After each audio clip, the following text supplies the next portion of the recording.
Bonjour à toutes, bonjour à tous, bienvenue dans la nuit américaine, édition spéciale Super Bowl. Aujourd'hui, c'est une édition spéciale déjà parce que je suis assis en tant que présentateur aujourd'hui, en tant qu'expert NFL bien sûr. Léo. Il est parti. Oh. Il a été viré. Donc aujourd'hui, on va parler uniquement, donc vous l'avez compris, d'un seul sport, la NFL, mais du coup surtout, non, pas ça du coup, mais surtout du Super Bowl. Est-ce que d'abord vous l'avez tous regardé, évidemment ? Évidemment, Oui, évidemment. jusqu'au bout de la nuit.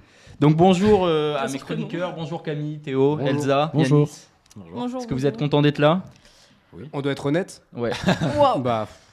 Oui, c'est un grand plaisir et ça me fait plaisir que tu sois là. Ouais. Enfin, une personne qui bégaiera pas en tant que présentateur, donc ça fait Pas plaisir. sûr. Non, très content de faire ta première en tant que présentateur. Ouais, mais, très heureux. D'ailleurs, Très, moi, très je me suis habillé pour l'occasion avec un joueur de NFL. Bon, on va pas plus vous faire attendre. Avant l'aspect sportif, ce que le monde entier a retenu et scruté, c'est bien le show de la mi-temps. Donc un show qui cette année, plus que les autres, a fait beaucoup plus parler. Mhm. Elsa ? Ouais, moi je vous parlais bien évidemment de Bad Bunny du coup. J'espère que vous avez regardé quand même le show de la mi-temps. Comme tu l'as dit, un peu tous les ans, le Super Bowl, on l'attend pour ça. On se rappelle de Rihanna, Kendrick Lamar, etc. Et du coup, le Levi's Stadium, il s'est transformé un peu en casita portoricaine cette année, comme vous pouvez le voir juste là avec cette petite image. Bad Bunny, il a pris les commandes cette année et puis... en vrai, on peut se le dire, je pense que les États-Unis s'en rappelleront longtemps de ce show.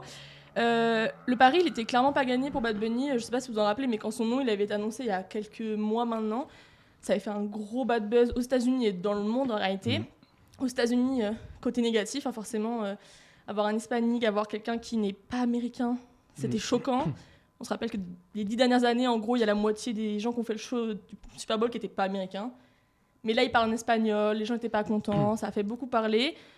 Mais bon, c'est surtout parce que je pense que les 3/4 des États-Unis ne savent juste pas que Porto Rico, c'est un territoire américain. Et du coup, C'est ce que il est j'allais dire. américain. Putain, la géographie, ils sont chauds, non? Non, Ouais. c'est terrible. Normalement. C'était terrible. Mais Porto Rico, en effet, est un territoire des États-Unis, donc il est totalement américain. Hein.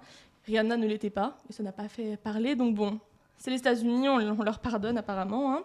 Alors il y a eu des critiques clairement virulentes par rapport à Bad Bunny, même jusqu'au sommet de l'État, puisque Trump a bien évidemment voulu dire que ça ne lui plaisait pas. Mais il y a aussi plein de gens qui ont dit que c'était une claque à la culture américaine. On rappelle, il est américain, bien évidemment. Et certains patriotes, mais beaucoup de personnes en réalité aux États-Unis, en Europe et dans le reste du monde, personne voulait un Super Bowl, une mi-temps de Super Bowl avec quelqu'un d'autre que Bad Bunny. Mais les Américains, ils voulaient Kid Rock. Je ne sais pas si vous connaissez. Kid Un petit Rock. peu. C'est Un chanteur personne de très country, controversée. chanteur patriote américain qui fait des musiques sur la pêche, les grosses voitures trop et bien. les nanas. Ça aura plus Énorme. à Trump, ça. Ça aurait pu être super, mais il l'a fait. Hein. En attendant, il l'a fait sur une autre chaîne que sur le Super Bowl. Ça n'a rien donné. Les gens se sont plaints, sauf les copains de Trump, mais ça, on pouvait Étonnant. s'y attendre, hein, sincèrement. En tout cas, le show, il a démarré avec un super décor de plantation de canne à sucre. Un petit rappel, du coup, à Porto Rico, au milieu de centaines de danseurs, qu'on peut le voir là, et de vendeurs de glace pilée ou encore de boxeurs portoricains qui sont bien connus. Et il y a toujours eu des petites touches pour rappeler son île tout au long du show. Là, je parlais des grosses voitures, on a un petit truck, mais c'est un vrai truc qu'on peut retrouver partout un peu dans les îles des Caraïbes. En réalité, c'est un petit truc qu'ils ont chez eux et qui, encore une fois, c'est un petit rappel, juste comme ça. Beaucoup d'influence qui est connue pour les Mhm. Américains. Ouais, bien les évidemment. latinos. C'était tout pour rappeler sa culture.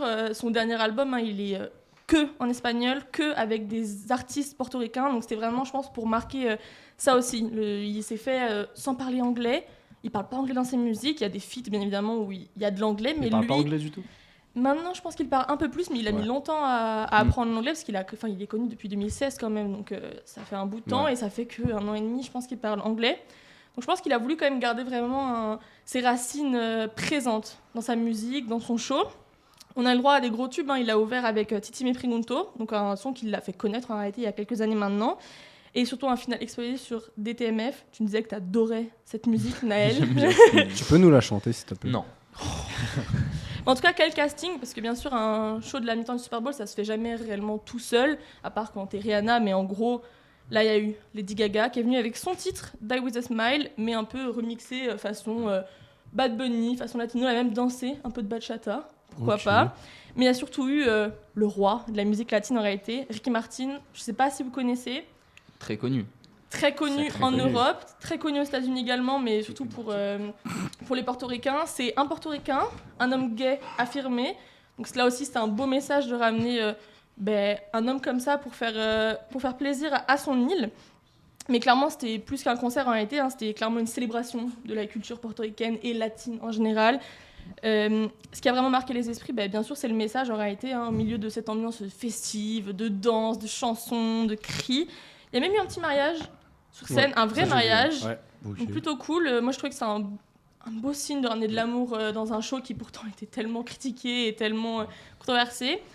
Mais c'est surtout une petite phrase qui est ressortie sur l'immense panneau derrière lui, qui avait déjà été prononcé par Bad Bunny quelques jours même auparavant aux Grammys, où il disait la seule chose plus puissante que la haine, c'est l'amour.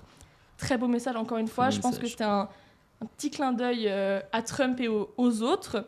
Mais Benito, donc c'est son vrai prénom, il a surtout conclu par un God bless America.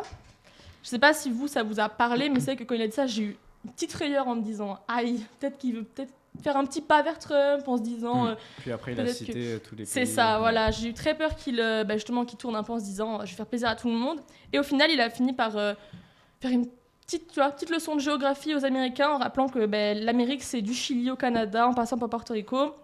Et c'est encore une fois, je pense, un petit clin d'œil à la politique actuelle aux États-Unis par rapport à l'immigration. Et grosse performance pour le coup, parce qu'il a réussi à citer tous les pays en faisant en général. tu vois, il a mis toutes les Guyanes ensemble, il a mis les Caraïbes et tout, mais il a quand même cité tous les pays. Plus de 40 pays à citer d'un coup. Non, c'est très beau, franchement, c'était un beau moment. Je trouvais ça impressionnant. Si vous avez remarqué, il y avait même le drapeau de la France dans le fond, malheureusement, mais pour la Guadeloupe, etc. Ça, c'est leur choix. Il y avait même le drapeau américain, ce qui a fait pas tant plaisir aux Patriotes au final. Après, le drapeau français pour la Guadeloupe, c'est aussi parce qu'ils ne voulaient pas mettre le drapeau de la Guadeloupe, qui est encore considéré comme colonialiste, surtout. Enfin, ils n'ont pas de drapeau officiel. C'est ça. Mais en tout cas, en résumé, Bad Bunny, il n'a pas seulement fait danser 100 millions de personnes, hein, il a forcé un peu les États-Unis à se regarder dans le miroir et à reprendre conscience de ce qu'ils sont en train de faire actuellement dans leur pays par leur politique et autres. Et le verdict, il est un peu sans appel, hein, c'est officiellement l'un des shows les plus regardés de l'histoire de la mi-temps du Super Bowl. C'est le plus regardé. Non, c'est un des shows. Alors, les estimations disaient que c'était le plus regardé. Mais au final, après quelques jours... Sous quelques artistes. Est-ce que vous sauriez me dire les deux artistes, je sais que tu sais, donc t'as pas le droit de jouer, les deux artistes qui ont les records, on va dire. Michael Jackson. Kendrick Lamar. Ouais, c'est les deux. Est-ce que vous savez à peu près à combien? Alors il a fait combien? 100 millions. 180 millions. 128 millions. C'est tout. Je crois que Kendrick il est à 134 millions et quelques. C'était MJ, peut-être c'est le une des premier, questions de j'imagine. mon quiz. on dirait... Ah mais t'as la réponse. J'ai la réponse. Tu veux que je la donne ou on te la garde, on se la garde pour le quiz? J'aviserai. T'as pas une question en arabe? J'aviserai. Si vous voulez, je vous dis celle de Michael Jackson et on se garde Kendrick pour plus tard. Mais en tout cas, Michael Jackson, c'est du coup le deuxième. Il est à 133,4 millions. C'est énorme, hein, mais en réalité, pour les États-Unis, c'est énorme. Pour l'Europe, c'est un beau chiffre, mais c'est pas immense. Il y a des matchs de première ligue qui font plus de téléspectateurs, donc vous vous rendez bien compte de la différence. Mais en tout cas, ce show, qu'on comprenne l'espagnol ou pas, clairement, la langue universelle, c'était le rythme, l'unité. Surtout, je pense qu'avec cette image, on peut voir que c'était aussi le message qu'il voulait faire passer, hein, qu'il fallait que tout le monde travaille ensemble, que tout le monde s'aime aussi. Je pense que c'est le message qu'il veut faire passer par tous ses albums, surtout dans le dernier. En tout cas, c'est un moment historique, hein, n'en déplaise à ses détracteurs. À ses détracteurs, qui restera, je pense, qui restera l'un des shows les plus audacieux de la décennie. Et j'espère qu'on aura la chance de le revoir mettre en forme un show tel que celui-ci. Vous en avez pensé quoi? Vous l'avez vu, ce show de la mi-temps? Alors évidemment en direct, parce que j'étais éveillé. Je suis pas spécialement fan de Bad Bunny dans le sens où je pourrais pas te citer un titre de lui et j'écoute pas du tout. Mais de par le message, de toute façon, tout ce qui peut être anti-Trump, entre guillemets, ça me plaît. Puis c'est un beau message qui passait, donc, c'est sûr. Donc franchement, non, c'était bien joué et bien amené. Moi, je me demande si c'est pas devenu trop politisé. Aussi. Peut-être à la base, c'est quand même un show, de la musique pour divertir le public. Et aujourd'hui, tous les ans, enfin pas que celui-là, et je dis pas que c'est mal, mais est-ce que peut-être pas qu'on en fait trop? Évidemment, il y a des problèmes plus graves, il faut en parler, il faut les dénoncer. Mais après, si c'était là, pour le coup, si c'était un blanc américain, je pense pas qu'il aurait fait un message après, politique. Moi, je pense aussi qu'il faut remettre dans le truc, c'est un match de NFL. La NFL, c'est très politisé. On se rappelle qu'ils ont fait des minutes de silence pour Charlie Kirk. Ils ont fait ils font toujours de la politique, c'est des Américains. Les Américains, et aussi, actuellement, forcément, Bad Bunny représente la communauté des latinos et en général, il portait ce poids sous ses épaules. Bien évidemment. Et donc, c'était plus une question de représentation au départ. Après, bien sûr, et puis, c'est devenu politique. Surtout, Bad Bunny, il a toujours porté des messages politisés. Enfin, deux de ses albums, on va dire, alors deux de ses premières chansons, on va dire, étaient pour parler des situations politiques à Porto Rico. Le dernier parle même d'Hawaï, donc des États-Unis littéralement, encore une fois de Porto Rico bien évidemment, après l'ouragan, etc. Donc quand tu invites quelqu'un comme Bad Bunny qui a sa carrière basée sur le fait d'avoir des musiques qui parlent de politique. Tu le sais à l'avance. Bah oui, tu sais à quoi t'attends. Celui qui choisit les artistes, c'est Jay-Z. Je pense qu'il s'en doutait peut-être qu'il y avait un petit message politique derrière qui allait arriver. Toi, tu l'as vu, t'as bien aimé ? Moi, je l'ai vu en direct aussi, j'ai bien aimé. Le seul truc qui m'a titillé, c'est que maintenant qu'on a invité Kendrick Lamar l'année dernière, Bad Bunny cette année, qui on va inviter l'année prochaine ? Ça on verra. Merci Elsa. On verra, on viendra en reparler. Et donc, un show plus que digne d'une finale de NFL, mais le match dans tout ça, est-ce que lui aussi a été digne du Super Bowl ? Oui, quand même, surtout les derniers moments. Mais les Seahawks se sont offerts du coup le Super Bowl 2026 en dominant les Patriots 29-13. C'est un score sans appel pour un match qui a plus tenu de la démonstration tactique que du spectacle explosif. Dès le coup d'envoi du Super Bowl entre les Seahawks et les Patriots, on a senti que cette 60e édition serait très différente des traditionnelles batailles offensives dont on peut assister au Super Bowl. À Santa Clara, Seattle a pris l'initiative, choisissant de recevoir le ballon après le toss. Les Seahawks avancent méthodiquement jusqu'à l'entrée de la red zone, mais ils se retrouvent stoppés et c'est le kicker Jason Myers qui ouvre finalement le score avec un field goal de 33 yards. New England, eux, tentent de réagir, mais la pression défensive de Seattle, bien connue, c'est une équipe très défensive, se fait sentir. Le quarterback Drake May est saqué et les Patriots n'arrivent pas à convertir leur tentative, incapables de mettre des points au tableau pendant 3 quarts temps. La suite de la première période est une succession de drives qui butent d'un côté comme de l'autre sur des défenses agressives et sur une incapacité à prolonger les séries. Une fois encore, Seattle parvient à avancer suffisamment pour laisser Myers score un long de field. Cette fois de 39 yards après une course bien munie de Kenneth Walker 3 qui a du coup été le MVP de ce match. Puis juste avant la mi-temps, il ajoute encore un field goal, un 41 yards juste avant la pause, portant l'avance des Seahawks à 9-0 à la mi-temps. Seattle domine une mi-temps verrouillée, notamment grâce à une défense qui n'a accordé aucun point aux Patriots et qui a limité leur progression tout au long de ces 2 quarts temps d'ouverture. Et c'est justement là que tout a basculé, alors que les Patriots tentaient de se relancer. Une interception retournée en touchdown par Seattle a brisé net leur élan. À ce niveau, ce genre d'erreur ne pardonne pas.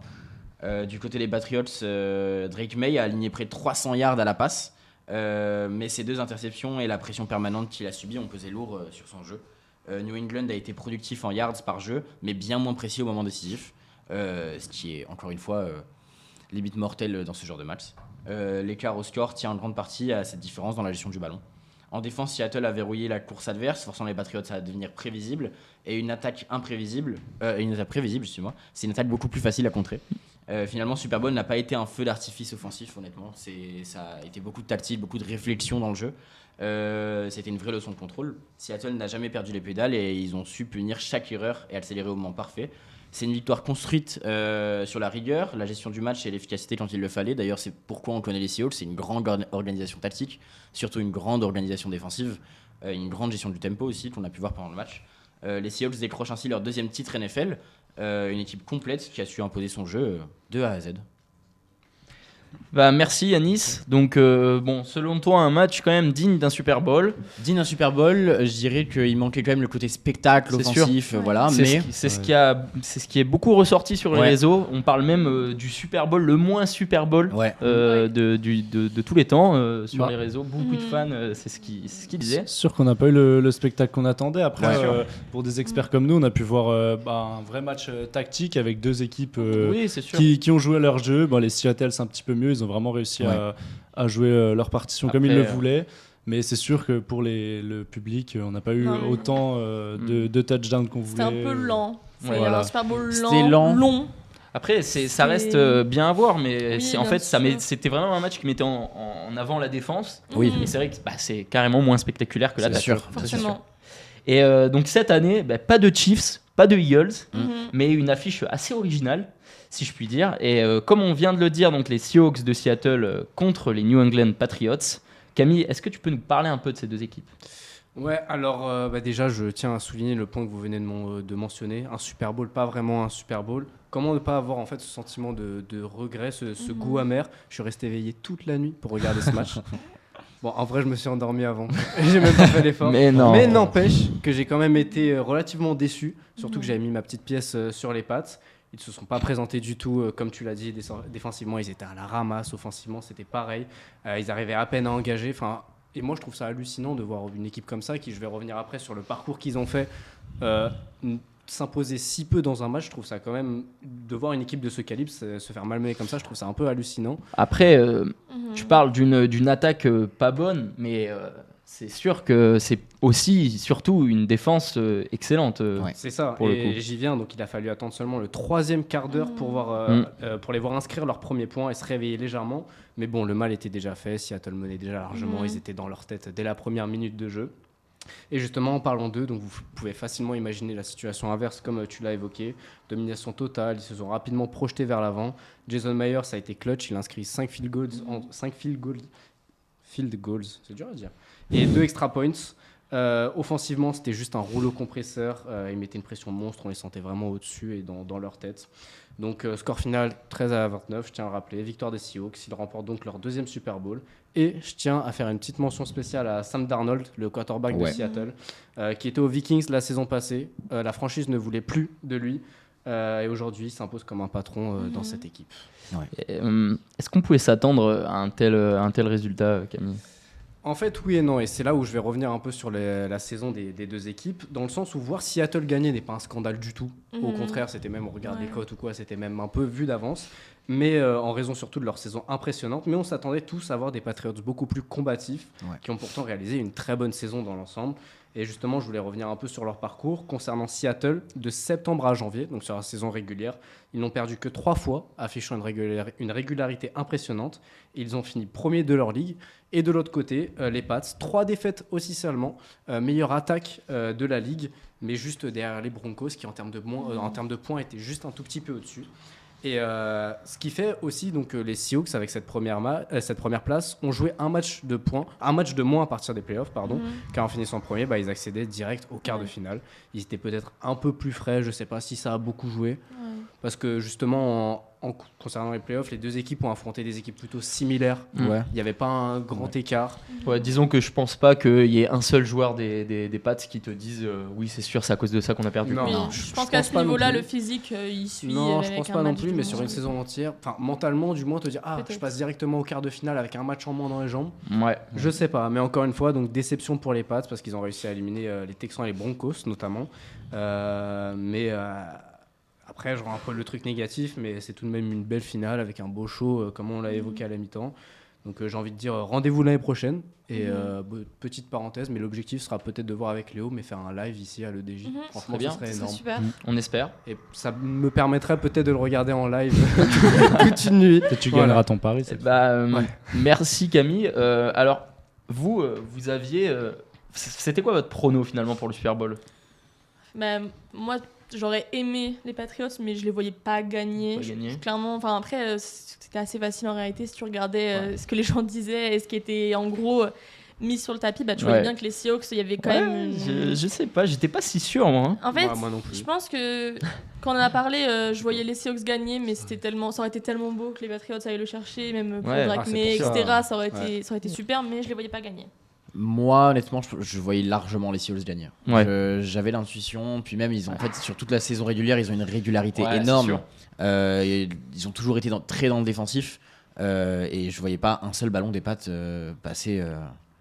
Et d'ailleurs, ça m'a pas étonné du coup de voir quasiment 0 points sur toute la première mi-temps. Moi, justement, je voyais les Seahawks s'imposer, mais pas aussi facilement, aussi largement. T'attendais à plus de combats. C'est ça, surtout comme la finale comme ça. Deuxième meilleure attaque de la ligue avant la finale. Tu te dis bon, certes, les Seahawks défendent très bien, mais de là à ce qu'ils inscrivent seulement 13 points, les Pats, c'est un peu surprenant. Et là, c'est presque une déroute, 16 points d'écart en finale, mais on s'attendait quand même à ce que les Seahawks fassent le job. C'est sûr.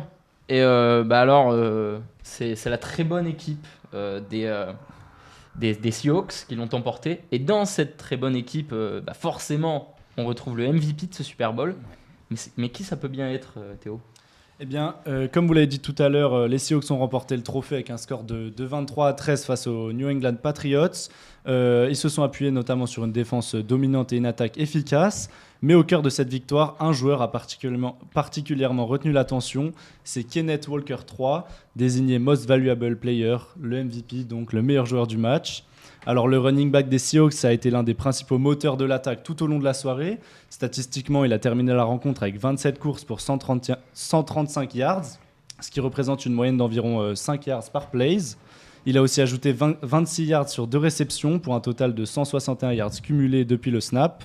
Si l'on remet ces chiffres en perspective, Walker, c'est le premier running back à recevoir le titre de MVP du Super Bowl depuis 28 ans. Depuis un certain Terrell Davis en 1998. Ouais, bravo. Alors sur le terrain, ça s'est traduit par une présence constante et efficace dans le jeu au sol, ce qui a aidé Seattle à gagner des premiers downs cruciaux et à faire avancer le ballon vers l'avant. Ces courses, elles ont souvent permis aux Seahawks de contrôler l'horloge et de fixer la dynamique offensive de l'équipe, ce qui a allégé la pression sur d'autres unités. C'est ce que tu disais, Yanis, la gestion des Seahawks, du tempo et du match en général, globalement.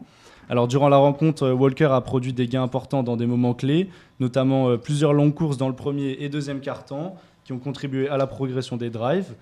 Ces actions, elles ont permis à l'équipe de se rapprocher des zones de scoring, même si l'attaque n'a pas toujours trouvé la zone d'en-but sur ses propres touchdowns offensifs. Ils peuvent être heureux d'avoir une bonne défense parce qu'au final, ils n'ont pas marqué tant que ça, mais il n'y en avait pas besoin véritablement. Alors, ce MVP, il est aussi révélateur de la façon dont la saison 2025 elle s'est déroulée pour Walker. Il a été drafté en 2022. Il a connu une saison régulière solide avec plus de 1000 yards au sol. C'est la première fois que ça lui arrive depuis sa saison rookie. Il est devenu l'un des fers de lance du jeu au sol en play-off après la blessure de son coéquipier Zach Charbonnet. Mais au-delà de cette performance, c'est la fierté d'un joueur qui a su répondre présent sur la plus grande scène du football américain. Walker lui-même a décrit ce moment comme surréaliste, soulignant l'importance de ses coéquipiers dans cette réussite collective, évidemment. La victoire des Seahawks, elle est aussi la conséquence d'un match solide dans tous les compartiments du jeu. On l'a dit, c'est pas que grâce à lui qu'ils ont gagné aussi facilement. Leur défense a été agressive et elle a permis de limiter les Patriots à peu de points et forcer plusieurs turnovers. Tandis que le jeu au sol de Walker a souvent permis d'établir une cadence que l'équipe a su conserver jusqu'à la fin. C'est sûr que c'est quand même une très très bonne prestation pour le running back des Seahawks, mais au final, la victoire, elle est quand même plus collective. C'est pas non plus le joueur. En fait, ouais, c'est ça. C'est pas, quand on regarde le match, on se dit pas ah ouais, c'est direct lui qui est MVP. Comme tu regardes un match, un mec qui met triplé de foot, c'est lui le MVP. Il y a pas de débat. Là, comme tu as dit, c'est vraiment un travail collectif. Fallait en désigner un. C'est tombé sur lui. C'est pas non plus par hasard. Il l'a mérité. Quand même. Mais c'est vrai que c'est vraiment une performance collective. Mais après, à souligner pour lui, seulement le deuxième joueur de l'histoire, le deuxième running back de l'histoire à gagner ce titre. Donc c'est quand même assez fou. Vous, est-ce que vous voyez quelqu'un d'autre prendre ce titre de MVP du Super Bowl ? Non, je pense que ce que vient de dire Théo, en fait, c'est tellement collectif, c'est tellement compliqué en réalité. Je pense que comment vous avez regardé après le Super Bowl ce que ça a donné, c'est compliqué de voir quelqu'un se décrocher du lot et vraiment. Généralement, c'est le quarterback qui fait tous les ballons et qui sort ça. Mais là, c'est pas l'option que j'avais en tête. S'il y avait un quarterback qui. Mais après aussi, le secteur vraiment fort des Seahawks, c'est la défense. Mais le problème, c'est que tu peux pas récompenser un défenseur parce que déjà, c'est toute une équipe et en plus c'est comme au football par exemple, il n'y a jamais de défenseur ballon d'or, c'est ça, c'est la même chose. Bon, est-ce qu'il serait pas temps qu'on passe au petit quiz? Le petit quiz. Donc merci à tous, j'espère que pour tous ceux qui ont raté le match ont pu le vivre à nos côtés. Raté le match? Personne. Voilà. Donc maintenant on va passer au moment le plus attendu de l'émission, le quiz. Comme d'habitude on aura 4 questions à un qui suis-je. Mais forcément, les questions d'aujourd'hui seront spéciales Super Bowl, donc que de la NFL, que du Super Bowl. Enfin, il faut que ça ait un lien avec le Super Bowl. Donc, on va commencer tout de suite avec une question simple et ça ira du plus simple au plus dur. Okay. Donc là, cette question, il faut vraiment que vous l'ayez. Okay. Donc, le Super Bowl de l'année dernière opposait quelles équipes? Un point bonus pour celui qui a le Chiefs et Kansas. Chiefs. Non, Chiefs et Eagles. C'est la même chose. Bah oui. Les Chiefs. Mais t'as dit un point de plus, pourquoi? Pour si vous avez le score. Ah, Chiefs Eagles, le score. Elle a le point, t'as dit que les Chiefs. Bah, un demi alors. Non. Bah, allez. 27 quelque part. Ouais, j'aurais dit Ouais, 26-19 ou un. Non, Qui est le plus serré. proche? 27-20. Moi j'aurais dit 25-17. 26-19. 27-20. 27-16. Et c'était beaucoup plus. Hein. Le score c'était 40-22. 40-22, je voulais dire. Putain, je l'ai regardé. 40-22. Alors si je me trompe pas, le plus donc t'as un point, mais le plus Ouais. proche, donc ça Je doit pense être que Camille. c'est- 27-20, j'ai dit. Ah, c'est toi qui as dit 27-20 27-20. Ben, c'était où alors? Je prends mon point. La VAR. De toute façon, la VAR, Pas de VAR, il est en super. train de dormir, donc il y a pas de. Ah, la VAR a dit que c'est moi. Oui, mais Vas-y, bon. la Ouais, VAR, c'est mais BDH. la VAR est amoureuse de toi. Donc, comme tu nous as précisé, Elsa, pour la deuxième question, Oui, Bad pardon. Bunny a frôlé le record d'audience. C'est encore Kendrick Lamar qui le détient. Mais donc, il passe tu l'as juste raison. au-dessus de Michael Jordan. Michael Jackson. Donc, vu que tu as la réponse, on va pas faire cette question. Donc Dommage. Michael Jackson, donc, qui est encore troisième alors que ça commence à dater, et ben justement, En de quelle quand année? ça date? En quelle année Michael Jackson au Super Bowl? 2001. Non, Non, c'était en 2001. 2001. Si, 2001. Non, je pense pas. hein. Après sa mort. Non, 95, c'est peut-être un Prince. 92, mais j'ai peur. Non, 95. je pense. 93. après. Moi, je dis Ouais. 93. Après 95? Non, après 80. Toi, t'as dit quoi? 92. Après 93, 95, moi. 94. 94. Non, t'as dit 92? Oh, mais je change, laisse-moi. Bah, comment ça? Allez, chacun une réponse. 97. On a un juste prix. 93. C'est 93. Bravo Théo. Waouh. Ça fait 1, Non, 2, je regarde. 0, 0. 2? Par Comment contre, deux pour le moment, Deux. on m'avait vendu un Yanis un peu plus expert. Attention. Oula. Yanis qui a dormi Le devant le troisième- Super Bowl, hein, on reconnaît. Donc troisième question, les Seahawks remportent donc leur deuxième NFL. Mais alors, ben, c'était quand la dernière fois? Et Non, contre qui? Il y a 2 points à gagner. 2000. C'est les Patriots. Non. 1 point. Quoi? Mais c'est 2011? pas ça, la Aussi question. si j'ai dit C'est quand 2011? et C'est avant 2000. question. 2009? Non, c'était il y a longtemps. C'était il y a super longtemps. Ah oui, ah putain, c'est vrai que c'était. C'était Alors, en- en fait, bah pareil, hein, juste au prix. 82. Je l'ai vu hier. C'était il y a super longtemps. Je l'ai vu ce matin. Oh. Ben, Non, tu non, sais que vraiment, pense je crois que c'est c'est- là. Ah ouais, Je te jure, c'est là. 1800. Moi j'allais dire 67. 62. Moi j'allais dire 67. 74. 82. Bah, Théo gagne encore, c'était Bah en oui. 2014. Comment ça? Il y a super longtemps. J'ai dit 2011. C'est super longtemps dans ma On vie. se base sur Eh un non, mec qui connaît même c'est pas le tellement- sport. Les tellement Seahawks ont gagné révisé. leur première NFL en 2013. Pour moi, c'est il y a tellement longtemps. Eh non. Je suis dégoûtée, j'avais dit 2011 de base. J'ai J'ai- gagné. Ah, mon J'ai Dieu. tellement révisé. Bon, donc Non, on mais- est à 3, 1, attends, 1, 1, 3. Donc Ouais, là, on a un ouais. vrai gagnant qui se dessine. Oui, Bah, bah, par oui. contre, le qui suit, je vaut 2 points. Donc pour le moment, Ah. Ah, Mais t'as le pas qui gagné. suit, c'est Tom Brady. Donc enfin, on va voir si vous avez bien regardé le match. Celle-là, honnêtement, si vous l'avez, c'est très fort. Ok. Il y a un joueur des Pats qui s'est vraiment distingué. Ouais. Ok. Il a fait 2 plays défensives extraordinaires lors de la première mi-temps qui ont maintenu les siens à flot. Je parle de qui? Tom Tu peux dire Brady. la. Mais il joue à Il joue quel- quoi? Défenseur ou- Oh, ok. Oui, il joue défense. Bah, du coup. Naku. Non mais my bad, non, mais je C'est- veux dire, c'est genre, Tom tu peux pas Brady nous dire un truc. Non. Pourquoi Naku? Non, je sais pas, j'ai envie de dire que des noms que. Je sais pas. Honnêtement, c'est C'est pas pas- un nom. C'est un nom pas. qu'on connaît. ou Wilson. c'est un nom qu'on C'est aille pas un chercher. C'est nom, pas quelque chose Wilson. Si vous l'avez Non. pas vu passer, Non. je pense Est-ce que vous l'avez est-ce que pas. ça peut être un nom qu'on peut genre Ouais, comme c'est ça? En vrai, oui, mais pas un- Smith. C'est pas un Smith. Williams ou un il truc comme est- ça. il a Zach pas- il a pas un nom Smith. américain. Ah, il Wilson. a pas un américain?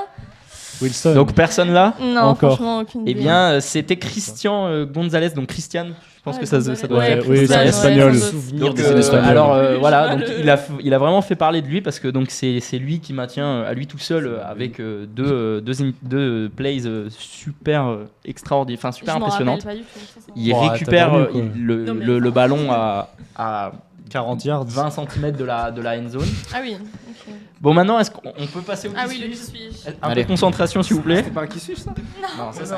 C'était juste une question. Alors, donc, je vais te donner plusieurs infos sur Mhm. lui, donc du plus difficile au plus facile. Vous pouvez me couper quand vous voulez, et vous gagnez 2 points. Donc pour l'instant, tu as 1, 1, 3, 0. Donc Camille ne peut plus gagner, mais si peut c'est avoir une Elsa égalité. ou Yanis Une égalité. qui gagne, Oh non. il peut y avoir On va un faire le égalité. master quiz. Donc, première info, au lycée, j'excelle au basket et élu 2 fois MVP de la South Coast League. Ah, c'est Tom Brady, ça. C'est pas du tout Tom Bon, bah, Brady. Est-ce que c'est excuse-moi, c'est forcément quelqu'un qui a joué dans le Super Bowl du coup? Peut-être. Bah je donne oui, pas d'indice. c'est ça le Super Bowl. C'est Zach Charbonnet. Finalement, je me lance en football et je bats le record de touchdown de mon lycée, ce qui me vaut une bourse de plusieurs universités, mais je m'engage finalement chez les Trojans de l'USC.